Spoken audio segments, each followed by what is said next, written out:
المغاسل هنا شغلها حلو جدا، علشان عايز اقول لكم ان هم بيبيعوا ميه وصابون بس، وكمان عايز اقول لكم ان انتوا بتغسلوا بنفسكم. فاضل يومين على راس السنه، فعايز اقول لكم ان الدنيا زحمه جدا، والنهارده بالليل بعد الساعه 10 كل المغاسل هتبقى بالحجز لحد راس السنه.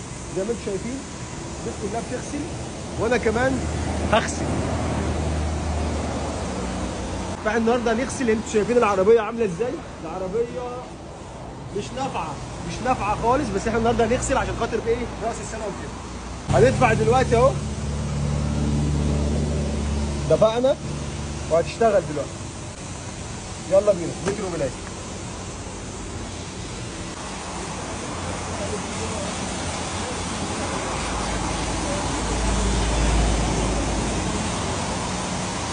دلوقتي بعد ما اديناها ميه بصابون هنديها دلوقتي بقى ايه؟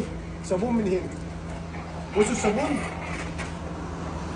هينزل دلوقتي اهو. يا صابون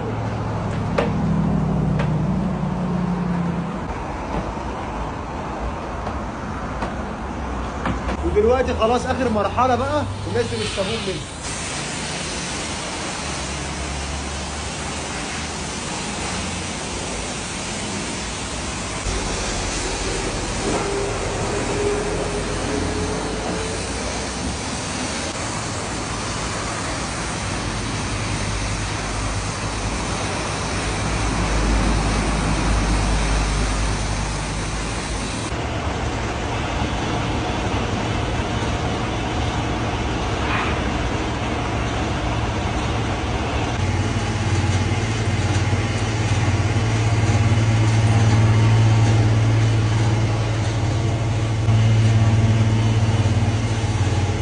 وعايز اقول لكم ان انا خلصت ونشفت على قد ما اقدر، وعايز اقول لكم ان انا اتعورت كمان الاصابه بتاع كل غسله، يعني كل غسله لازم يحصل اصابه، ونشفت العربيه على قد ما اقدر.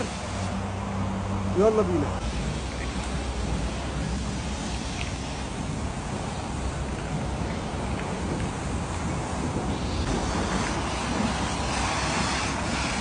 وبس كده يا جماعه، تمت المهمه بنجاح، غسلنا العربيه سلام عليكم.